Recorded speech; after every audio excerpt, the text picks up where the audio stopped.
Chers amis du Béline, bonjour.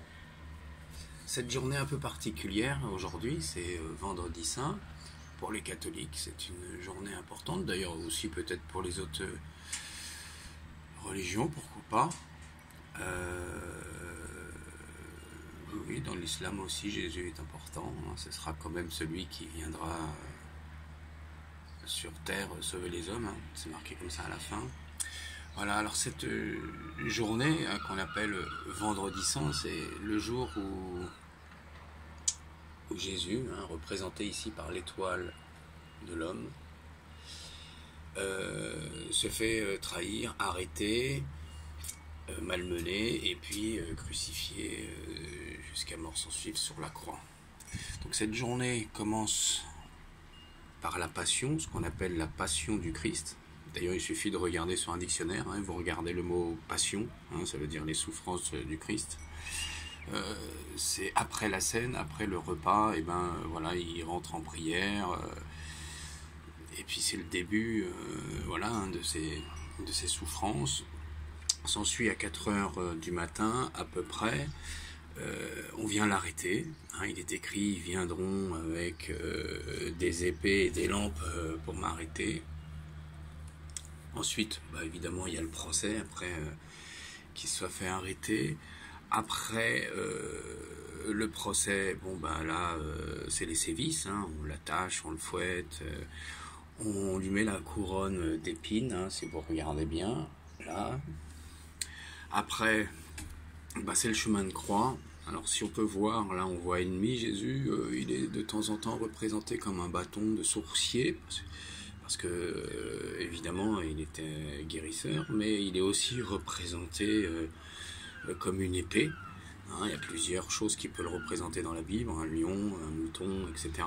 Là on voit bien, à comparer à l'arcane où il y a le bâton de sourcier avec les deux serpents, qui est trafic, qui est le caducée du commerce, mais on l'attribuait aux médecins parce que c'était les commerçants qui vendaient les herbes médicinales.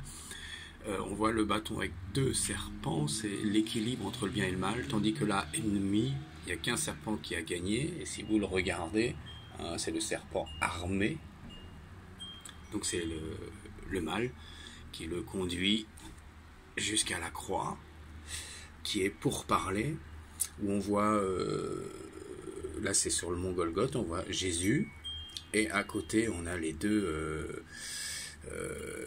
les deux voleurs là, qui sont crucifiés en même temps que lui, et au-dessus, celui-ci, on l'appelle le messager, généralement cet oiseau qui arrive comme ça, c'est celui qui doit apporter le message, etc. dans les cartes, quand on veut les tirer. Là, ici, le messager au-dessus de sa tête, c'est le message qui est au-dessus de sa tête. Jésus, il est mort en tant que roi des Juifs. Je vous rappelle qu'ici on l'a couronné roi des Juifs avec la couronne d'épines sur la tête. Pilate, les Juifs voulaient, les autorités juives, pas le peuple juif, faut faire la différence.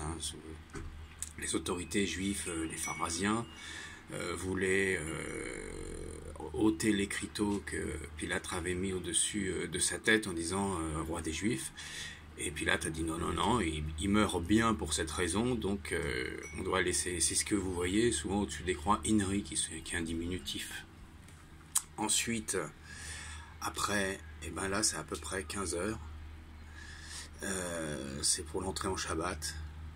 Là il meurt sur la croix, le feu qui est le symbole de la mort et de la résurrection. On voit bien ici Edmond, il ne met pas n'importe quel symbole, il met le feu, parce qu'il prévoit la résurrection derrière, et puis parce que voilà, il a peut-être du mal à le faire mourir sur la croix. Donc voilà, on a ça, et on a les deux coqs qui sont l'ennemi, généralement, qui sont en train de jouer cette tunique au moment où il meurt au pied de la croix.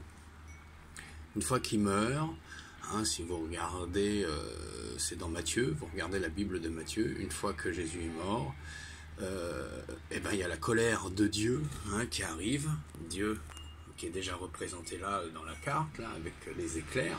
Dieu c'est Zeus, on va dire. Il est représenté là avec les éclairs, et une fois que Jésus livre son dernier souffle, la terre se fendit, il y a un tremblement de terre, etc., etc. Enfin voilà, les saints sortent de la terre, etc., etc. Voilà, ça c'est la colère de Dieu qui apparaît. Et donc, qu'est-ce qui se passe, l'événement après qui se passe? Et ben ça, c'est le dimanche, hein, voilà. C'est appui, donc on voit bien ici Dieu avant que l'événement se passe. Ici c'est Dieu, hein, c'est Zeus. Hein, il y a toujours un lien entre une lame qui sort et une lame qui rentre. Donc là ici le lien, c'est Zeus, on le voit qui est présent là. Il y a toujours le lien entre les deux. Là c'est lui qui donne sa colère, mais une fois qu'on va dans le bon chemin, 3 jours après c'est la résurrection du Christ. On voit là effectivement Jésus qui est représenté aussi en aigle. C'est souvent représenté Dieu dans les églises, hein, comme ça. Et Dieu, évidemment, Jésus c'est aussi Dieu à la résurrection. Il est là et il domine le monde. Hein, c'est la gloire.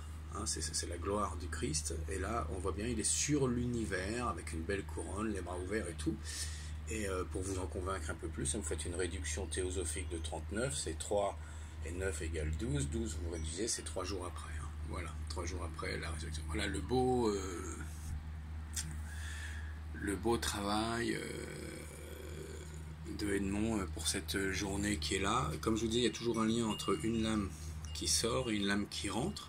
Là, ici, on voit bien Mars. Hein. Le symbole de Mars, il est clair là.